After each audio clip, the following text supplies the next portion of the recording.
Bukod sa isang nagngangalang Jerry na naunang binanggit ni PO2 Christopher Baldovino, ilang tauhan pa raw ng NBI ang sangkot sa pagdukot sa South Korea na si Ji Ik-jo.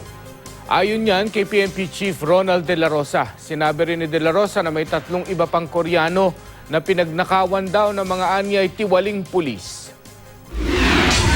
Humarap sa media kahapon si PO2 Christopher Baldovino na umano'y kasama sa minsang pag-surveillance sa Korean businessman na si Ji Ik-jo sa pagkakaakalang lihitimo ang operasyon.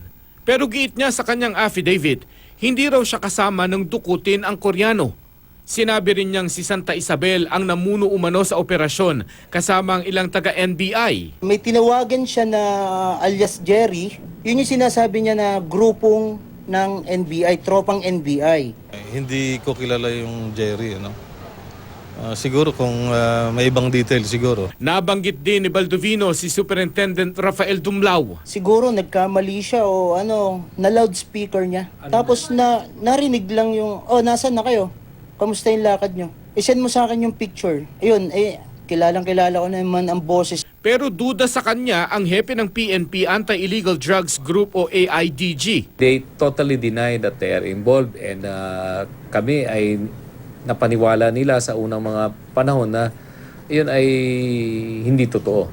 Tungkol dito sa Koreanong to, walang case operation plan na naangkop dito sa particular na incident na to. Considering that that Korean national is not included in our list or watch list of persons that are involved in illegal drugs. Wala rin daw siyang alam sa surveillance at operation ni Santa Isabel at Dumlao sa AIDG na nagresulta sa pagkadukot at pagkamatay ni G malapit sa kanilang opisina sa Camp Crame.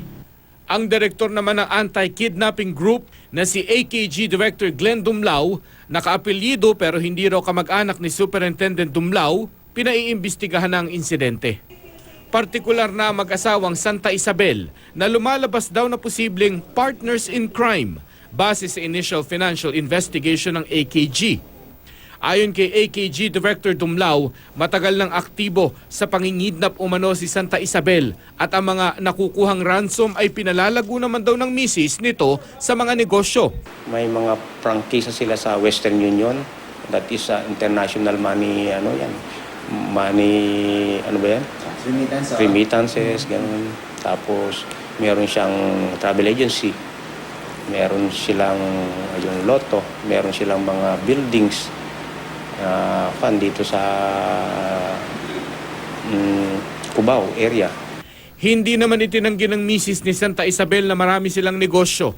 Bukod sa lotto outlet at remittance center, meron din silang insurance agency at building na nasa Cubao. Pinaghirapan daw nila ang mga ito at idinideklara sa Statement of Assets, Liabilities and Net Worth ng asawa.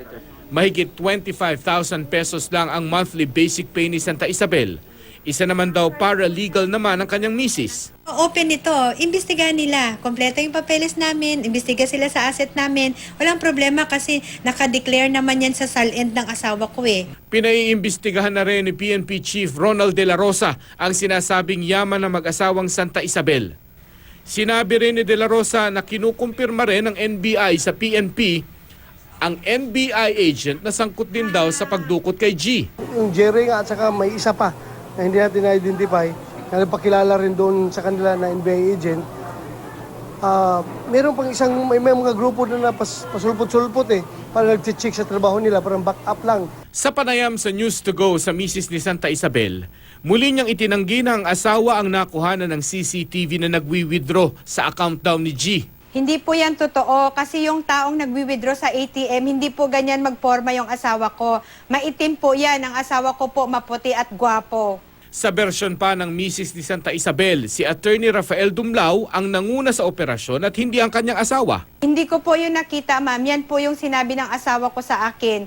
Kasi pinapunta po ni Attorney Rafael Dumlao yung asawa ko doon sa pinaradahan na Ford ng Koreano. At nakita niya po na pinalo. Tapos po, nung pinalo daw po, inutusan po ni Attorney Rafael Dumlao yung asawa ko na iligpit po yung katulong ng Koreano, yung babae po. Kaso po, ang ginawa po ng asawa ko po, hindi niya po niligpit or hindi niya po pinatay. Bagkos po, pinatakas niya po at binigyan niya pa po ng 1,000 para tumakas. Nangangamba raw ngayon ang pamilya Santa Isabel para sa kanilang seguridad. Ang kalaban po mismo namin dito ay PNP po. Parang David and Goliath nga po yung nangyayari. Nauna nang hiniling ni Jinky na tumestigo sa pagdinig sa Senado kaugnay ng issue, pero tinanggihan ito ni Senador Panfilo Lacson. Maituturing daw kasing hearsay ang testimonya ng asawa ni Santa Isabel at baka madami rin ang Senado sa wiretapping dahil sa pag-record nito ng umano'y usapan nila ni AKG Director Dumlao. Bukod kay G, may 3 South Koreans pa raw ang naging biktima ng mga anyay tiwaling pulis. Mayroong 7 pulis ngayon doon na suspect sa robbery. Mayroong 3 Koreano na pumunta lang dito para maglaro ng golf. Tapos pinasok na yung bahay at inakusahan na illegal online gaming. Wala sila nakuhang ebidensya doon. Pinagnanakaw daw yung mga gamit ng mga Koreano. Then ngayon, dinala sa estasyon, hinuli yung 3, hiningan pa ng 200,000.